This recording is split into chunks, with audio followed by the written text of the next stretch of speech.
Благодарам, председателе.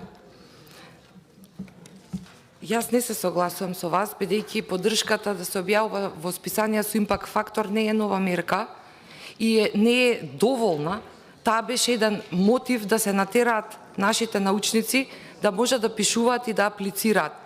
И тогаш кога се воведуваше, јас бев една од оние која критикуваше, бидејќи, например, во мојата област, секогаш ќе се најде како рецензент во некој списание со импакт фактор, некој грк, некој бугарин, и секој пат, нели, мојот труд ќе биде на пендинг, или ќе бараат да пишуваме Slavic population, или да не навлегувам, многу голема дебата и широка е, додека на некои од техничките и другите, нели, области многу подруг е пристапот и поинаку се третираат, и тука и гледаме и во статистиките може да забележите дека ова што ви го кажам е така, но па ние сме исто така вешти, македончето е многу итро веројатно, па умееме да правиме интердисциплинарни пристапи, па например тука ќе работиме на Балканот, зборувам за овие опасниве области кај што сме во општествени науки, па тука ќе пишуваме локално или таму каде што имаме лични пријателства, конекции во Србија, во Бугарија, во Грција, во Црна Гора, Словенија и така натаму, додека надвор ќе пишуваме за Јужниот ветар. Но не е доволно. Тоа сакам да кажам, малку иронизирам, нема да ми замерите, далеку од тоа што е потребно навистина на македонската наука. И еве сега јас ќе бидам коректна, нема да зборувам, иако мене најголем интерес ми е правниот факултет Јустинијан I, бидејќи е стварно меѓу не само првите, туку и една многу важна институција. Но нема да зборувам во моментов за мојот матичен факултет, и туку ќе зборувам за факултетот по хемија, факултетот по биологија и другите природно-математички области кои што имаат неопходна потреба од константна финансиска поддршка, кои што имаат неопходна потреба не само од лабораториски аспект, не само од техничко-технолошки аспект, туку имаат потреба и од логистички аспект. Тоа се дефицитарни области, се помалку имаат студенти, а се повеќе се прави разлика помеѓу светските трендови и она што го имаме тука.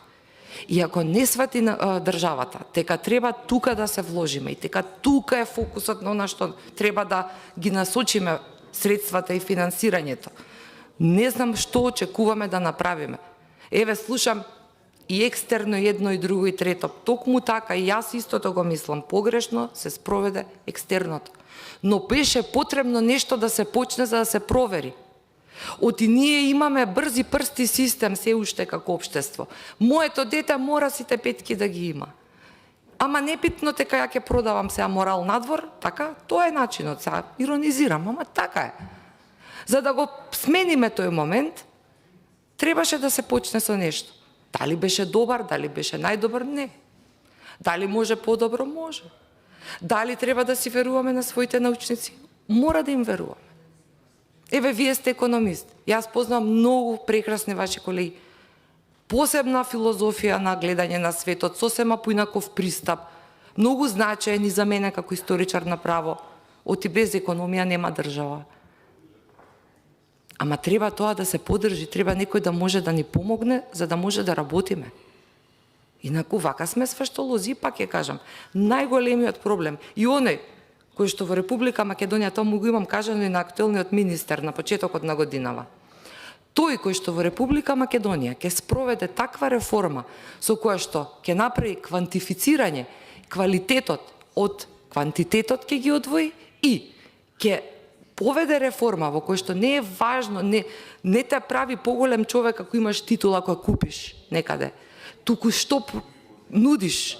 И тоа да биде нашиот начин и нашето пристапување. И добар пример ни е италијанската премиерка, која што немала завршено високо образование, но целиот живот го посветила на својата идеологија и политичка борба. И затоа е една од најсимпатичните во моментот во Европа.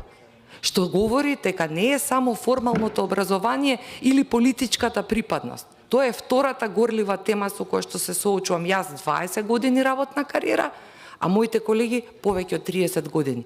Не може политичката припадност да влие во тоа дали некој ќе биде стручно ангажиран, повикан, прашан, посебно во период на предпристапни преговори, или не.